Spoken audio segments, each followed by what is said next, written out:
Speaker sir, the West Bengal Backward Classes Act amendment উপরে আমাকে বলতে দেওয়ার জন্য স্যার এই বিলের কপিটা পড়ে যেটা বুঝতে পারলাম সংশোধনীতে একটা নির্দিষ্ট সম্প্রদায়কে টার্গেট করে রাজনীতিকরণের অপচেষ্টাতেই যারা সমাজের পিছিয়ে বর্গের আছে তাদেরকে ক্রমশ বঞ্চিত করা হচ্ছে। স্যার বক্তব্য শুরুতে আমাদের শাসক দলের বক্তা একটা প্রসঙ্গ তুললেন, বুদ্ধবাবু 10% সংরক্ষণ সরাসরি মুসলিম সম্প্রদায়ের জন্য বরাদ্দ করেছিলেন। জানি না কোন পরিপ্রেক্ষিতে করেছিলেন বুদ্ধবাবু, তবে রঙ্গনাথ মিশ্র কমিশনের কথা আমরা জানি, যেটাকে national commission for religious and linguistic minorities NCRLM 2007-এ যে সুপারিশগুলো দিয়েছিল সেখানে সরাসরি বলেছিল সংখ্যালঘুদের জন্য 15% সরাসরি উচ্চ শিক্ষায় এবং চাকরিতে সংরক্ষণের।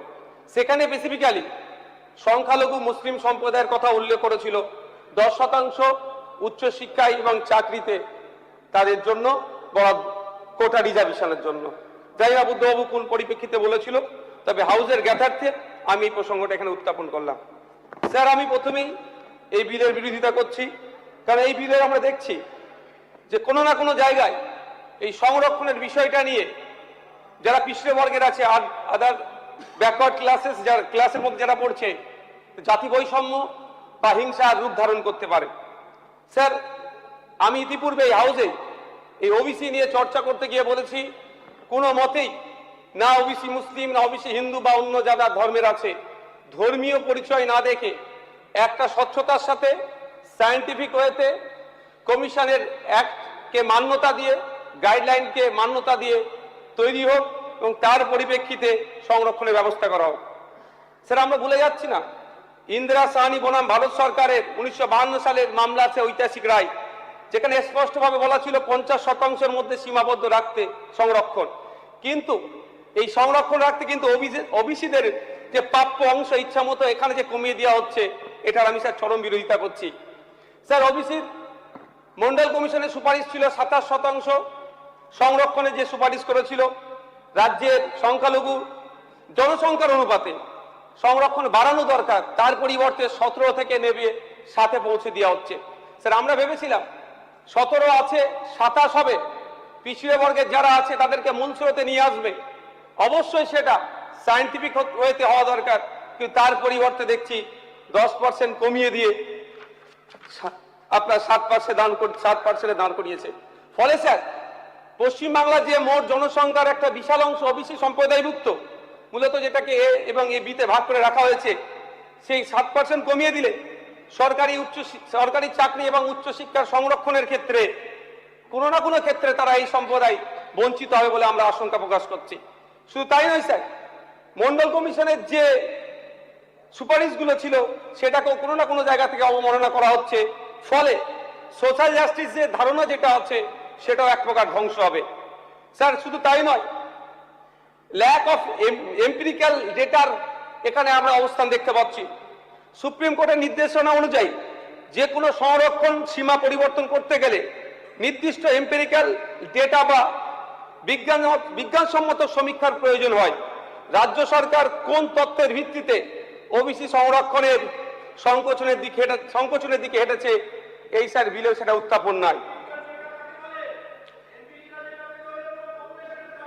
সেটা করা দরকার স্যার।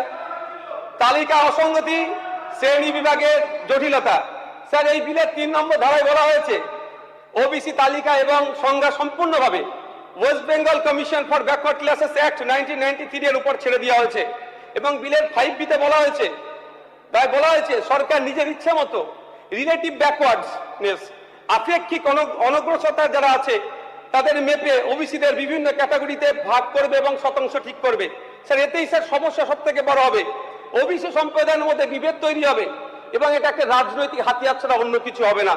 কমিশন নিরপেক্ষতা বজায় না রাখলে সরকার যদি রাজনৈতিক স্বার্থ চরিতার্থে ওবিসি ক্যাটাগরি করে তাদের সংরক্ষণের হার বারবার পরিবর্তন করে, এবং তাতে কি হবে সরকারি চাকরির ক্ষেত্রে নিয়োগের প্রক্রিয়াতে কিন্তু সম্পূর্ণ হবে না এবং আইনি চ্যালেঞ্জ হবে।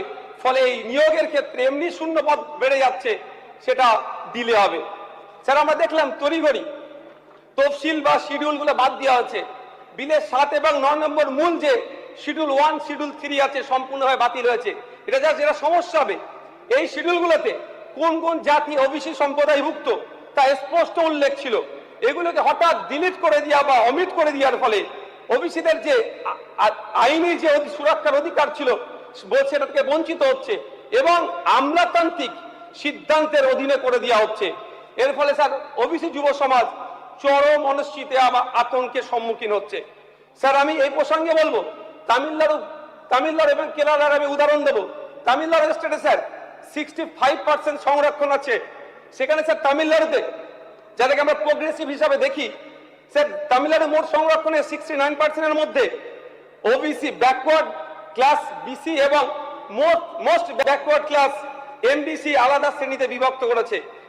এই 69% আইনি সংরক্ষণকে আইনি সুবিধা দেওয়ার জন্য 9 শিডিউল অফ কনস্টিটিউশন অফ ইন্ডিয়ার অন্তর্ভুক্ত করা করেছে তারা।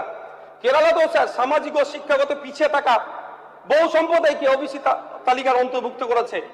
স্যার আমি আশা করব কেরালা এবং তামিলনাড়ুর মডেলটা আমাদের এখানে ফলো করা হোক এবং সংরক্ষণের ক্ষেত্রে কোনো জাত ধর্ম বর্ণের ঊর্ধ্বে গিয়ে নির্দিষ্ট গাইডলাইন মেনে সার্ভে করে তাদেরকে ইনক্লুড করা হোক। স্যার পরিশেষে আমি একটা কথাই বলবো যে স্যার সামাজিক ন্যায়ের নামে যদি রাজনৈতিক সমীকরণই মুখ্য হয়ে ওঠে তবে এই সংশোধনী বিল ইতিহাসে সংস্কার হিসাবে নয়, বরং একটি বিতর্কিত রাজনৈতিক পদক্ষেপ হিসাবে স্মরণীয় হয়ে থাকবে। স্যার পশ্চিমবাংলার যে একটা হেভি অংশের ওবিসি সম্প্রদায়ভুক্ত আছেন তাদের কথাও আমাদের মাথায় রাখা দরকার।